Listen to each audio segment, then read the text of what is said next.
Hey, everybody. Welcome to another episode of the Extraordinary Talk Show on another happy Monday in the month of September. The year is 2021, and there's been no year like it. All right. I want to welcome all of those who are here thinking that they were going to listen to Dr. Will Miller for Spiritual Revolution Radio. Dr. Will Miller was unable to make it to the studio today, and I got here a few minutes early so as to cover for him by talking about my own stuff. So thank you, Will, for the opportunity. He really is a great guy, and he knows a lot of cool things. All right, so today I want to talk to you about a concept that I've been pondering. One question that I've had for myself and for the universe at many times is, what's up with when I understand manifestation? I understand the concepts behind it. I understand even the beliefs that I think that I have changed in order to be able to manifest, and yet it still doesn't seem to get there. There's still something dragging in the mud. And I've come to an understanding that we have two levels of belief. And I want to explain this to you. And I've got a little bit of extra time today. So we're going to get into this. There are two levels of belief. Today's show topic is belief within belief. Now, Mark Twain, and I'm going to butcher this, so I apologize. He said something to the effect of, humans are a really strange species in that they can know something and not yet believe it. And I think that you can say it the other way, too, that humans are a very strange species in that they can believe something and not yet know it. And I also believe that humans are very strange in that they can know something and not know that they know it. But that applies to all of us. Now, Abraham Hicks says, words don't teach.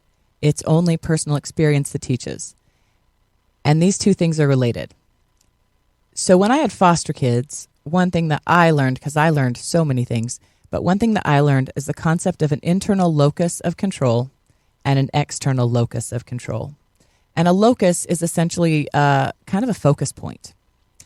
You can have a locus of consciousness.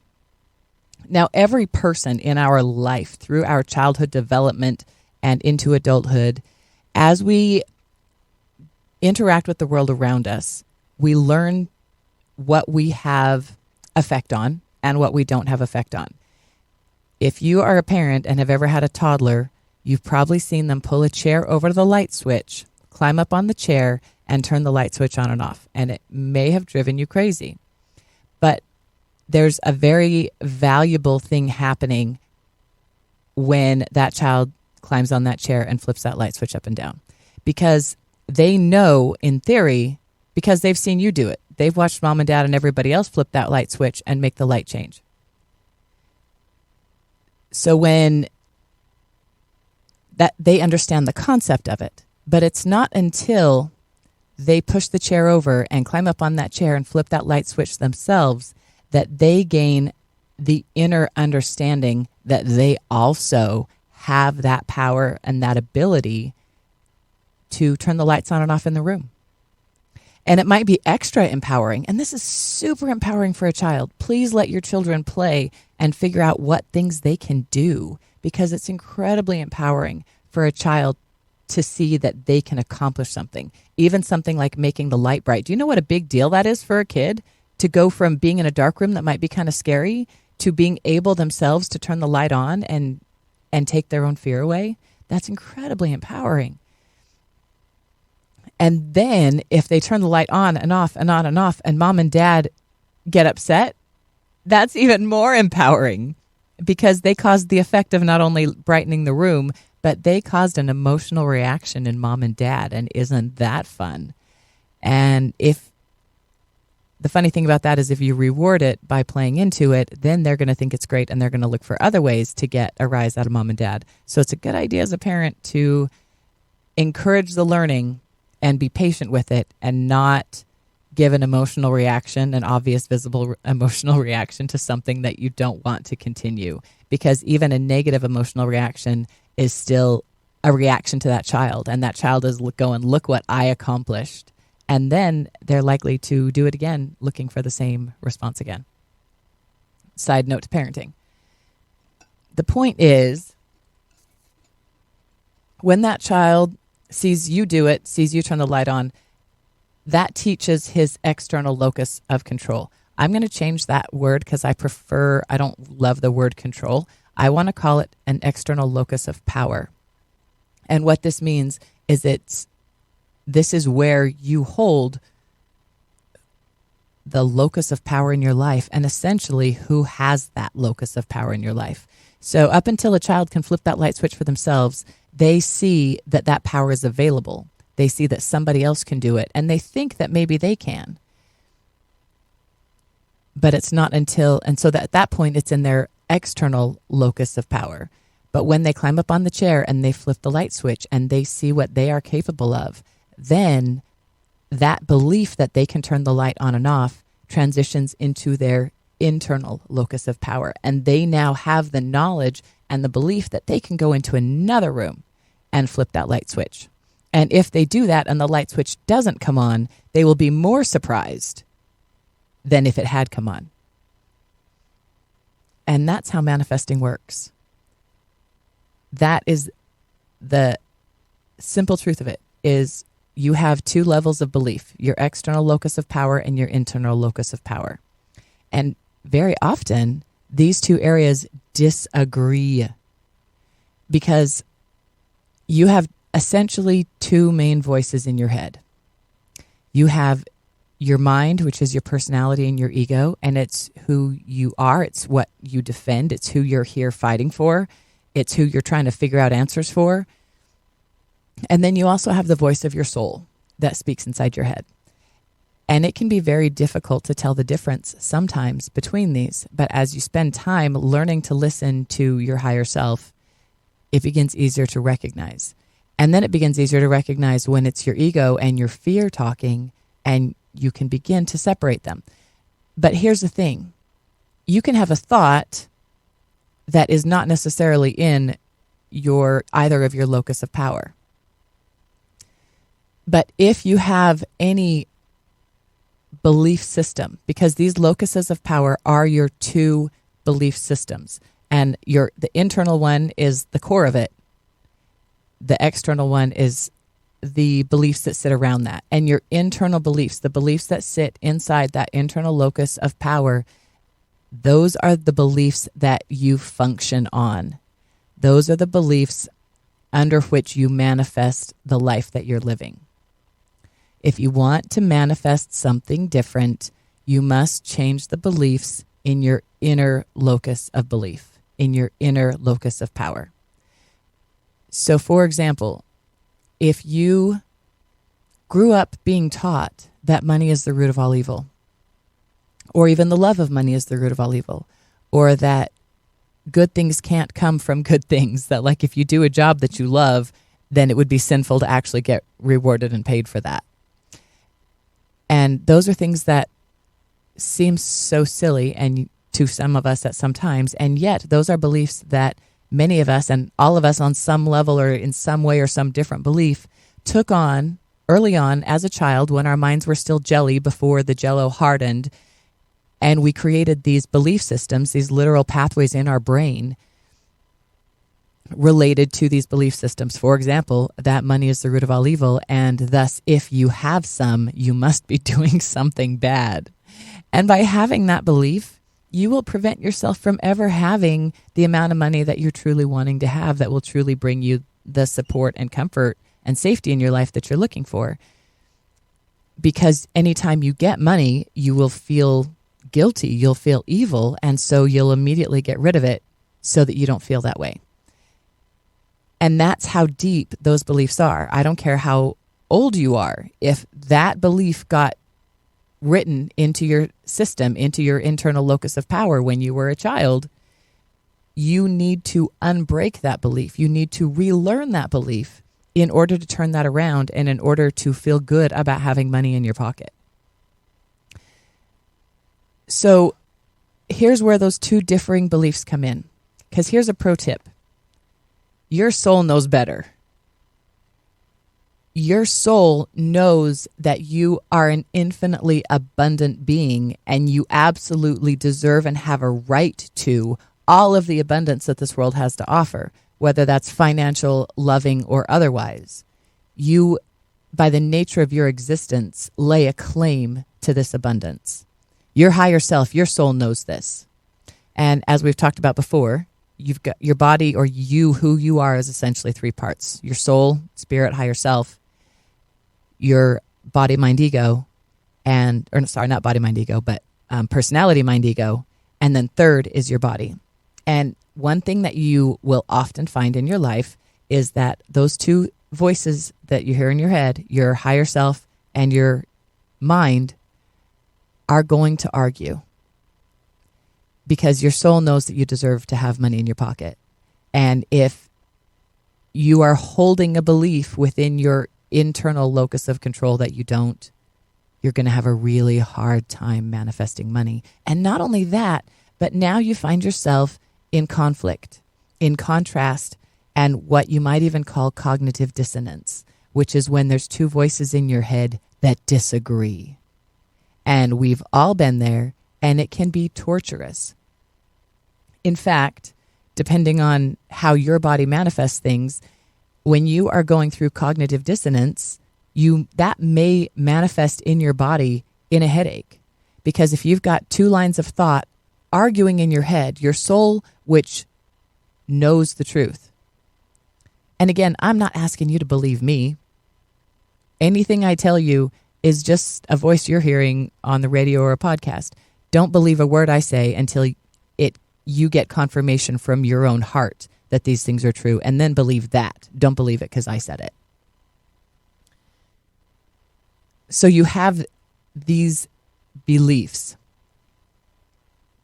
And there are different ways to resolve them, to clarify them. We've talked about rules, and these are bullcrap rules that we've accepted. So the idea that money might be the root of all evil, and if you have some, it means that you're evil, that is a rule. That's a bullcrap rule that somewhere along the line I accepted, and maybe you did too. But your higher self, so that's your mind and your personality that thinks that. Your higher self and soul knows that you're abundant. Those two voices are talking in your head. Now, here's the problem, is that in your internal locus of control, if you're or power, if you're holding on to that belief, no matter how hard your soul tries to tell you, all you're going to have is arguments inside your head, cognitive dissonance, and that feeling of unease, that feeling of discomfort, that feeling of frustration because you can't work it out. My friends, I want you to pay attention to that. When you get that cognitive dissonance, when you get that frustration, when you get that irritation inside your own head, when you start to get a headache because you've been thinking about it until it literally made your head hurt, that's when you have cognitive dissonance. That's when your soul and your mind are disagreeing. And the easy answer is your soul is right. The harder answer is convincing your mind to agree with your soul. So you can have in your external locus of control or power the concept. You can accept the idea. Okay, I heard it on the radio. It felt right to me when I heard it that I am an abundant being. Because listen to yourself. Don't listen to me when I say that, but listen to yourself when I say that. You are an infinitely abundant being.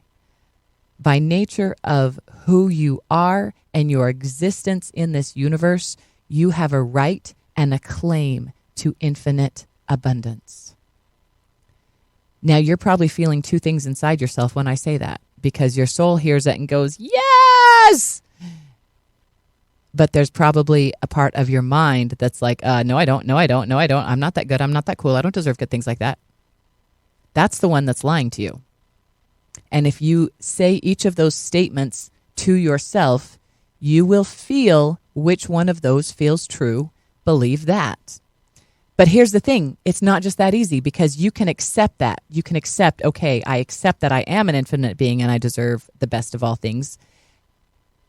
But your internal locus of power still believes what you were taught as a child. And that's where you have to learn to absorb the new belief, the higher belief, what you now recognize as even the true belief. You have to absorb that into your internal locus of power. Now that takes us back to what Abraham Hicks said, because Abraham Hicks said, words don't teach. It is only personal experience that teaches. And that's one reason, guys, why I'm not telling you to believe a single thing that I say. I don't want you to hang any of your life choices on what Della said. I want you to hear what Della said and test some things out and find your truth for yourself and base some life choices off of that to make yourself happier. That's what I'm hoping you find here.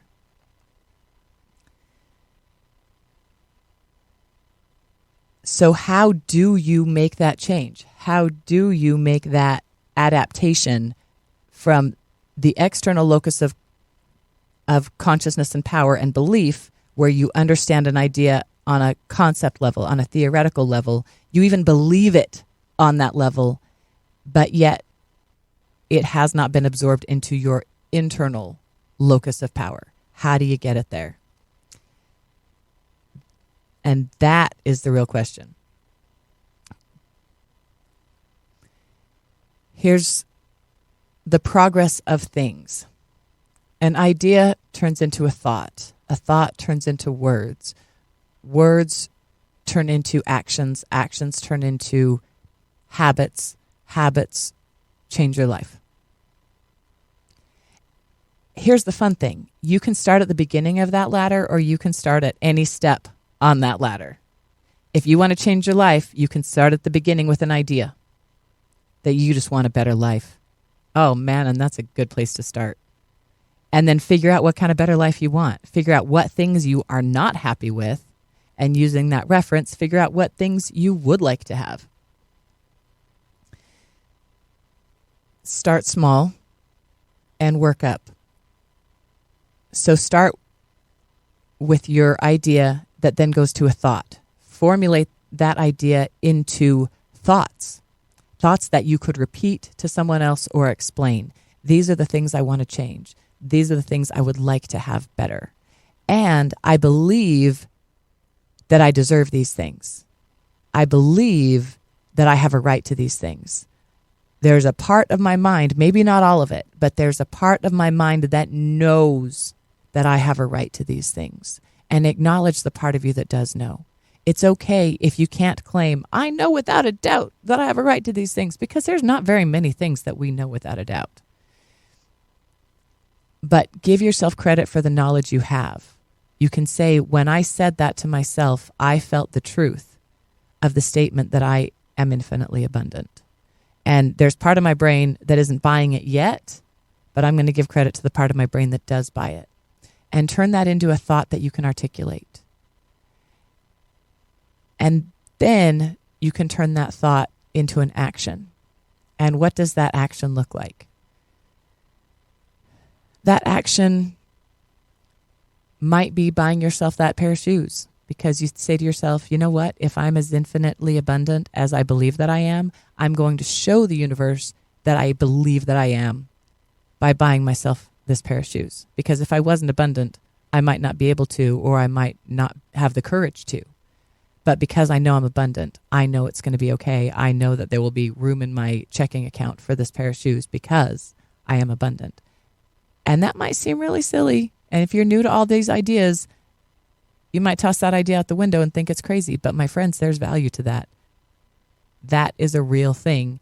And I don't expect you to believe it because I say it, but I do encourage you to believe it by testing out the belief, listening to your heart, and then further test out the belief by actually trying these things. Another thing you can do to exercise your abundance through your actions, here's a fun one that Abraham Hicks recommends, is you can take a $100 bill, or you can take a Monopoly $100 bill and go to the store and just walk around the store and think, what could I buy with this $100 bill? You don't even have to go to the store. You can go on Amazon. You can go online and just think, what could I buy if I had a $100 bill? And if you're having fun with that, then get 4 more bills out of the Monopoly box so you have $500, and just say to yourself, what could I buy? And go mental shopping, window shopping we used to call it, and just think about all the things that you could buy with that $500. And here's the key. You have to say it with the right attitude. If you're like, oh man, I wish I could have that, and I wish I could have that. What you're telling the universe is that you can't have that. What I recommend is put all that stuff in your cart. When you click that put it in cart button, you are making an extra commitment, showing the universe, I wouldn't even put it in my cart if I didn't think I could get it. And at the end, if you delete the whole cart, that's what you do. But put it in your cart. Show the universe, I have enough power that if I wanted this, I could get it. And maybe I would only get one of these 27 things I just put in my cart. But clicking on that button to put it in your cart tells the universe, I could do this if I wanted to. I may or may not check out at the end, but I could if I wanted. And when you show the universe that, it has to reaffirm that back to you. The universe is a big, fat expansion mirror. And whatever you give it, it will give back to you even bigger. Even if it's not actually spending the money, just acting like you're thinking, or acting like you're spending the money, or thinking about spending the money, or mentally spending the money, or going through the whole process of shopping for all the things and putting them in your cart. And maybe you just don't go through the checkout at the end. But in doing that, you are acting abundant, which shows the universe that you are abundant. And here's the key. When you do these things, you will start to see the results come back to you. You will start to see the bits and pieces, the pebbles of the manifestations that you begin to see. And when you begin to see those things, when you go, oh, hey, oh my gosh, look what just happened. Wow. Then those pebbles build up. And then you have a pile of pebbles. And those pebbles start coming bigger as rocks. And as they begin coming bigger and bigger, it fuels that internal locus of power. It shows you, look, I can manifest little things. And if you believe you can manifest little things, then you're going to be able to manifest bigger things. Conceptually, if you can manifest a button, you can manifest a mountain. Jesus compared a mustard seed. If you have the faith of a mustard seed, you can move a mountain. And conceptually, it's one and the same. Conceptually, it's all just manipulation of the energy, and maybe manipulation isn't even the right word. It's just flowing of the energy into what you intend. And that can be a button or that can be a mountain.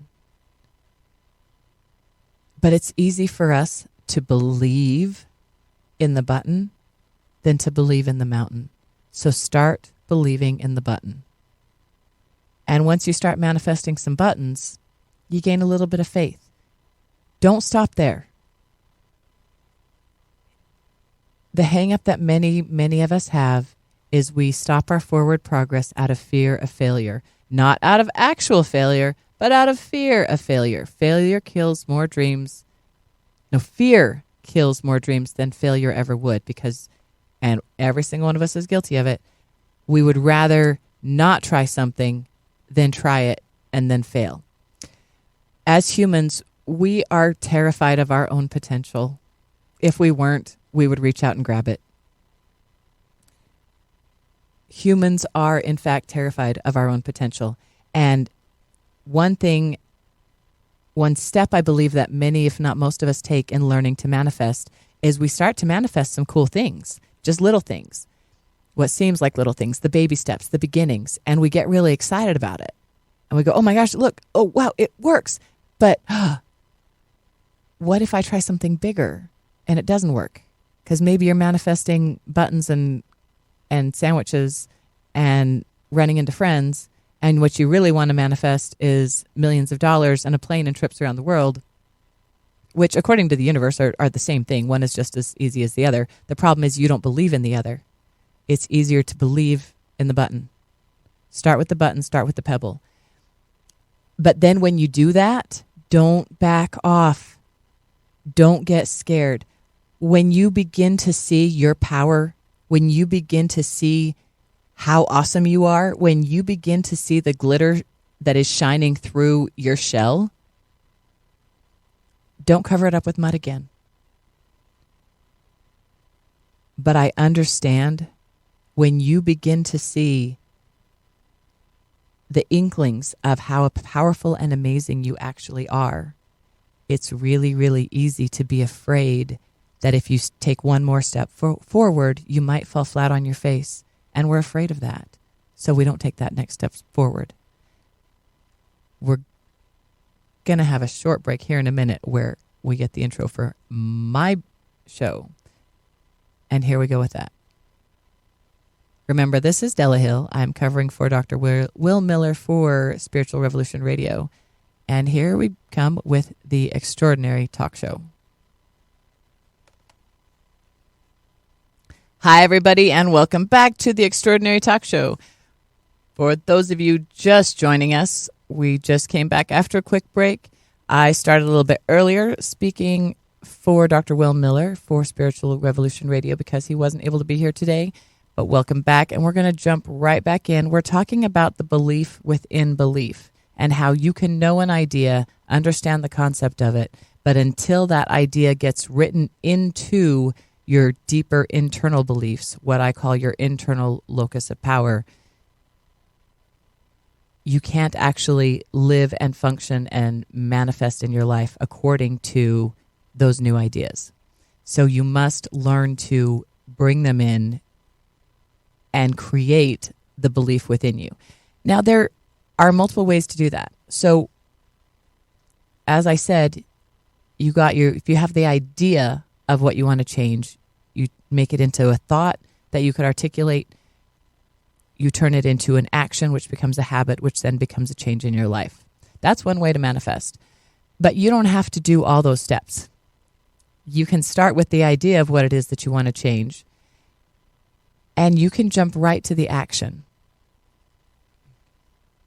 So one example is if you have the idea that you want to be an outdoorsman, and you think that you need a boat so you can go fishing so you can be an outdoorsman, and you want to manifest a boat.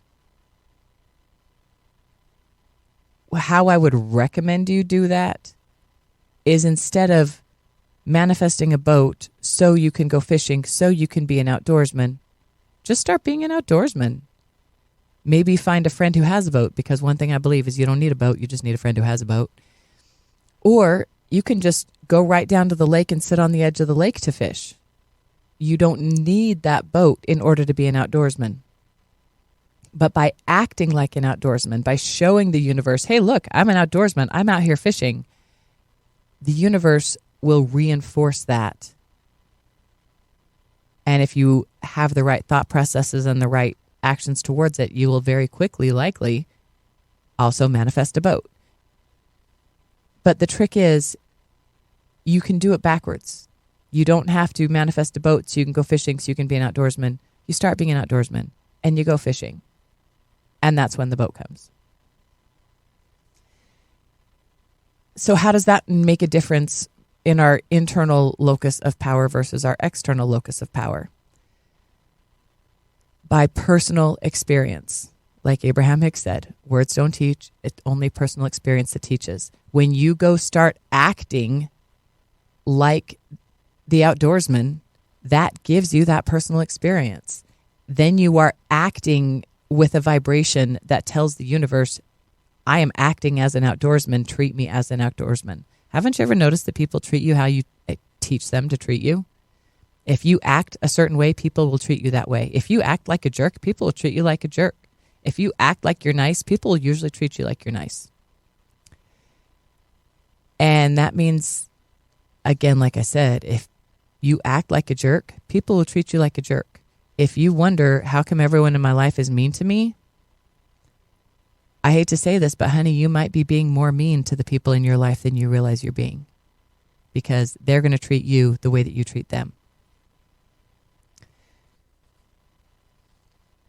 So that takes us back to being. Just start acting like it. You can skip the thoughts and the conceptualizing and the months and years of meditating and mantras. And those are one way that you can change an internal belief.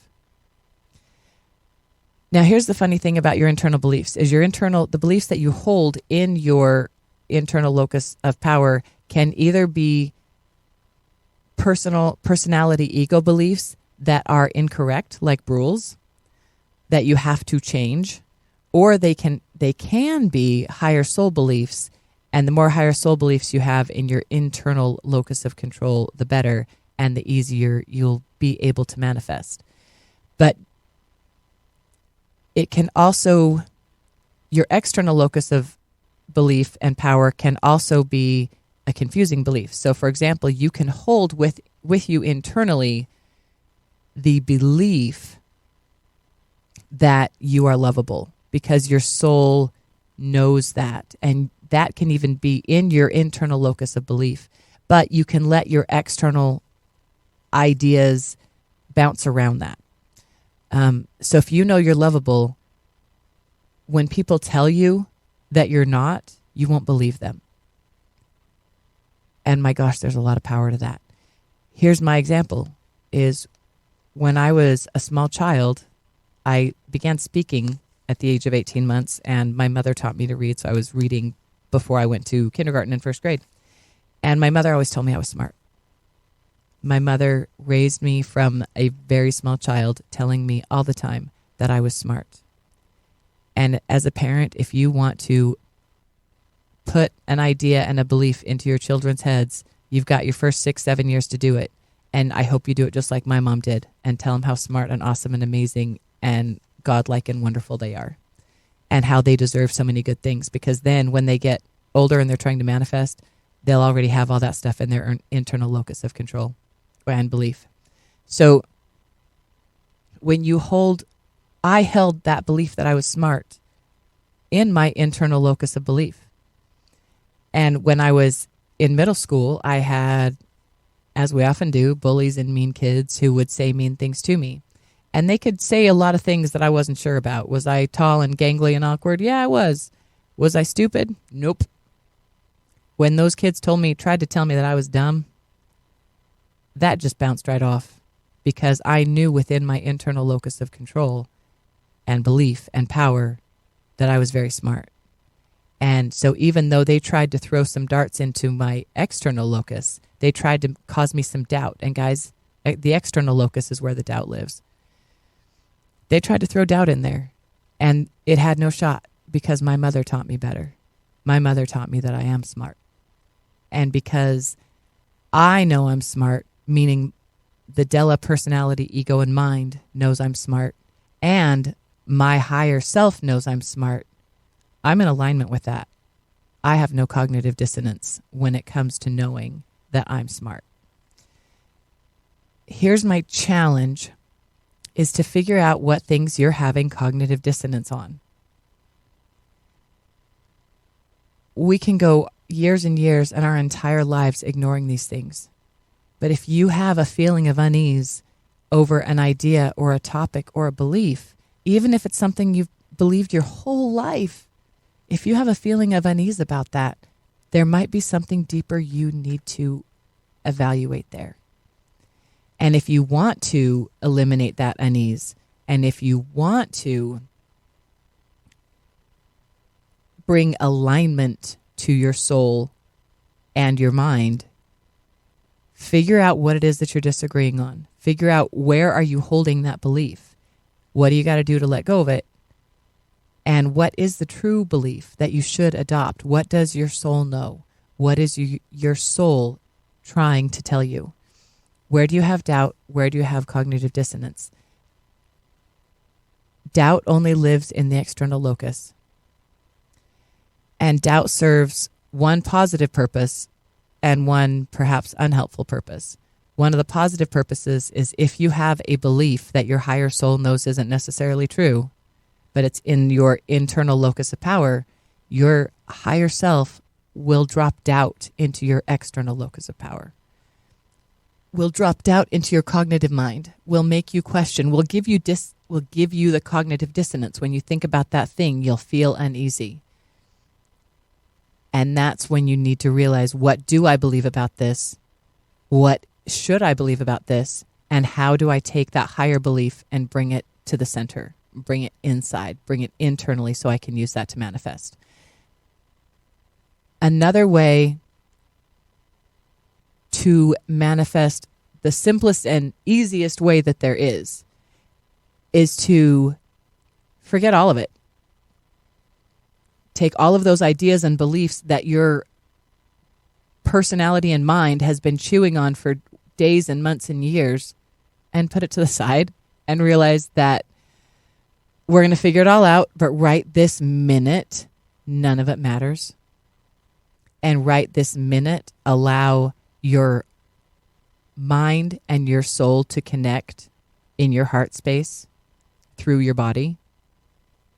And when you align your soul and your mind and your body, when you're in full alignment, you have access to full, total, and instant manifesting power. Why is that? Because all of those beliefs that you were holding that were blocking you are now held to the side. They're pushed away. They are forgotten about. The gate is open.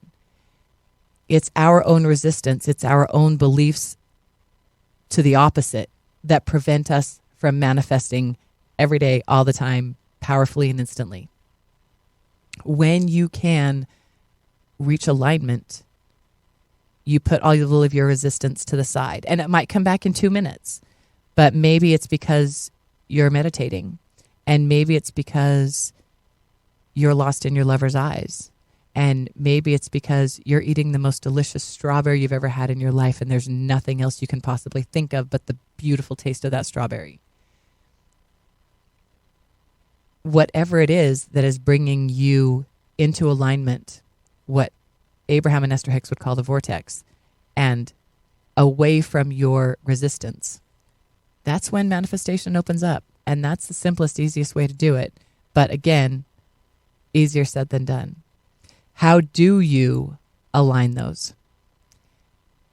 The way that I found, and again, Abraham Hicks recommends this as well, have as much fun as you can possibly have. Guys, I was meditating last week, and the secret to happiness came to me. In a flash of mental light, I understood the one thing to be happy.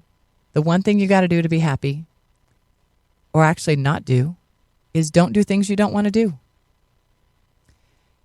And if I say that, you might get cognitive dissonance just from me saying that, because we've been told to follow instructions and do as we're told our whole lives. I was told that going to church would make me happy, but going to church did not make me happy. I was very unhappy going to church, but I did it anyway because I was told it was going to make me happy. Once in a while, here and there, I experienced happiness along the way, but never it was the happiness that I was promised, because everybody else kept telling me, well, you keep doing, maybe you're just not doing it right. But the thing was, I didn't want to do it. I didn't want to go to church. I didn't want to go to those activities. I didn't want to sit and read scriptures with 50 other people for an hour. That didn't sound like fun to me. And if it sounds like fun to you, you do it. I am not telling you to do things the way I do it. I'm telling you, I'm encouraging you to do the things that make you happy. I learned that that was the thing that didn't make me happy. I didn't want to do it. I stopped doing it, and I'm happier. Here's the simplest test that I want you to test with your internal and external belief system. If I tell you, in order to be happy, don't do things you don't want to do, I imagine you're immediately going to have cognitive dissonance, because you're going to say, well, how the heck does that work, Della? There's always things in my life I don't want to do. I have to do this. I have to go to work. I have to take care of the kids. I have to change the baby's diaper. Okay. Yes. From the first time that I thought about the idea of only doing things that made me happy, which is what Abraham Hicks encouraged, to now has been 2 to 3 years. And it's taken me that long to get as far as I am to where I only do the majority of the things that I do are things I really want to do. So it's not a change you can make overnight, probably, but if you can, I recommend it. So I'm not asking you to immediately stop doing everything that you don't want to do, but start with a few things. A few of those things that you don't want to do, just don't do them. Or wait until you do want to do them. And if that means that the laundry piles up for a week, give that a shot and see what happens. I gave myself a test of this because I truly wanted to see if only doing things that I wanted to do would make me happier. I mean, okay, it sounds like, oh yeah, in theory, of course, you've only do fun things, of course you're going to be happier. But then we have this idea that that won't work, right? If we're only doing the fun things, then who's going to wash the dishes? And who's going to go to work and make money? And who's going to mow the lawn? If you only do the things that you want to do, who's going to do the other things? Here's my challenge to you. Test it anyway. Test it and figure out who does the other things. And maybe the person who does the other things is you, but when you're in a mood that you want to, rather than in a mood that you're going to detest the whole activity. And sometimes that means changing where your belief sits, because you might believe that going to work makes you unhappy. But if you can change that belief to going to work makes you happy, then all of a sudden your whole day is different. And the only thing that you changed was your belief about it. Because as we say, nothing is good or bad until you decide it is. So if you decide that your job sucks and you hate it and you never want to go, you're never going to enjoy going. And it may be a lot harder to begin enjoying your job than to just decide, okay, I'm going to be happy about going. Because if you have a lot of negative and unpleasant things at your work, you might have to work around that stuff. But I found myself in a position where I was dragging myself to go to work every day. Oh, I don't want to go to work. Oh, I don't want to go to work. But then once I actually went, it wasn't so bad. I'm a nurse. I have great patients. And at the time I was doing home health and I got to go to my patients' homes and visit them. And it was actually something that I quite enjoyed doing once I got out. And I had to have a talk with myself and say, why am I dragging myself out of the house to go do something that I like doing? Wouldn't it just be easier if I woke up in the morning and said, oh, I get to go to work today.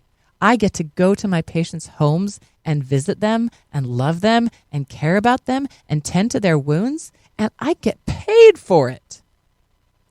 And when I changed how I approached that, it changed my work. And not only that, but I began finding fulfillment in my work in surprising manners. And then shortly after that, I got offered a different job that I've enjoyed even more. But it started, I believe, with me deciding I'm going to want to go to work today. And that's coming back to this challenge. Only do things that you want to do. And that means either don't do the things that you don't want to do, or change your attitude about those things so that you do want to do them. But make a habit. Test this with the pebbles. Just start not doing some of the smaller things you don't want to do. Maybe you don't want to fold the socks anymore. Just toss them all in a basket and make the kids find their own matches in the morning. Start with the small things. And as you see that you don't actually have to do those things, that one way or another, most of those things will still be resolved and you'll be happier anyway, then you can start going for the bigger things. Then you can stop doing some of those bigger things that you really don't like doing. But I'm going to say this again because it came through in my meditation so clearly that I laughed out loud. But one of the simplest and yet most complicated concepts for your own happiness is don't do things you don't want to do. If you don't want to do something, don't do it. Listen to your heart. Even if everybody is at the door saying, come on, put your coat on, we're going. And if there's something inside of you that says, nah, I don't want to go, don't go. The important thing is to listen to those voices inside you and realize if it's your higher self that says, I'm not going to find pleasure in that. That's one thing. If it's your fear and ego personality that is afraid of going, that's another thing. And in that case, you may want to go because you may want to face that fear and grow through it.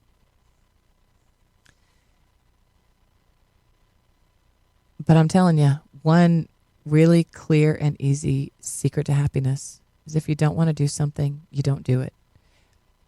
It would be really easy to say, do all the things that you want to do. Well, you might not be able to do that. You might not have a credit card with that much room on it. So instead, flip the other thing. If you can't do all the things that you want to do, stop doing the things you don't want to do. I challenge you to test it.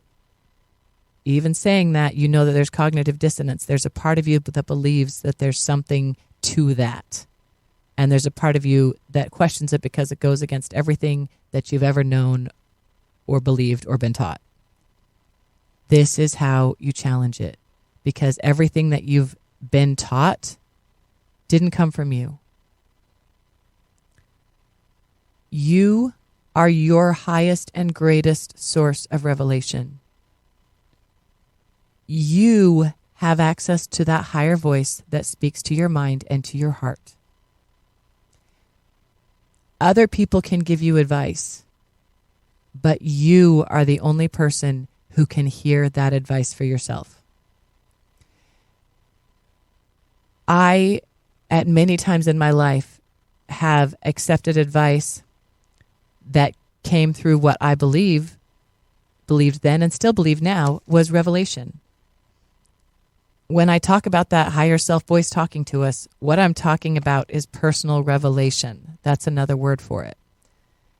This is revelation from God through your higher self, knowledge and information about what you should do. And there is no higher source for your personal revelation than you.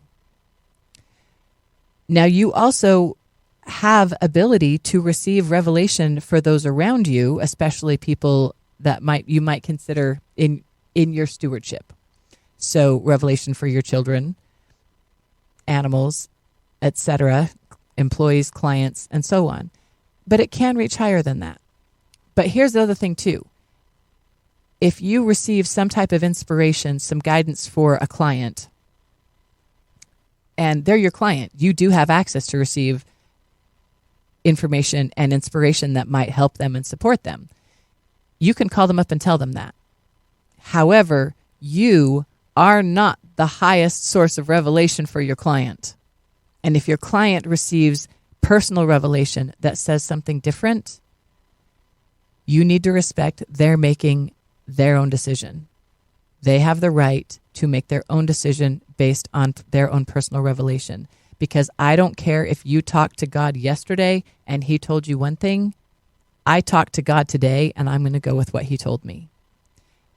If what you say agrees with what I said, even better. And I will certainly take your advice on counsel. But please, please, please, please, please, if you've got God on one line and somebody on the other line who says that they have God on the other line, please listen to God first. I'm not saying don't listen to the other person. Other people have many great ideas, inputs, and insights that can help you. But that doesn't mean you should believe everything that they say. It means you should take it under counsel while you listen to your own higher self and knowledge about what is right for you, and you find your own personal revelation about what is right for you. Just like when I was deciding whether or not to receive the COVID vaccine. I'm a registered nurse. I work around people with low immune systems. There were a million reasons why I should get the vaccine and also a million reasons why I shouldn't. And if I needed to look for more, all I had to do was go on Facebook.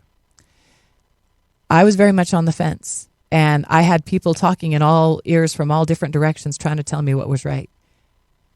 But there's only one way I knew to get the most right answer for me. And that wasn't to listen to anybody else.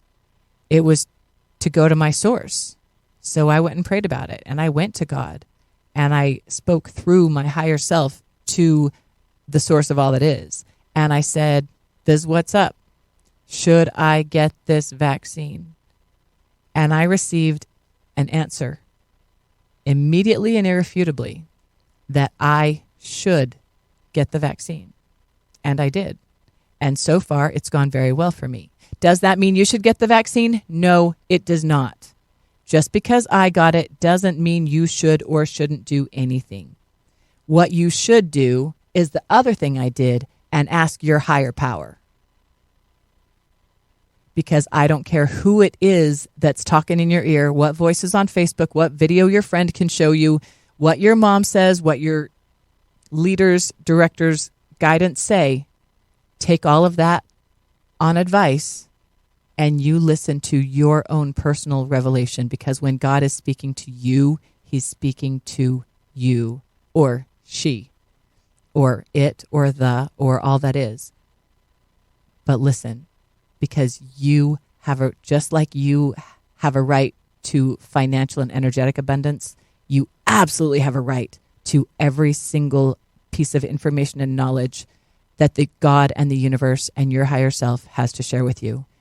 Don't be afraid to claim it. That's Della. I love you. Have an amazing week, and I will see you soon.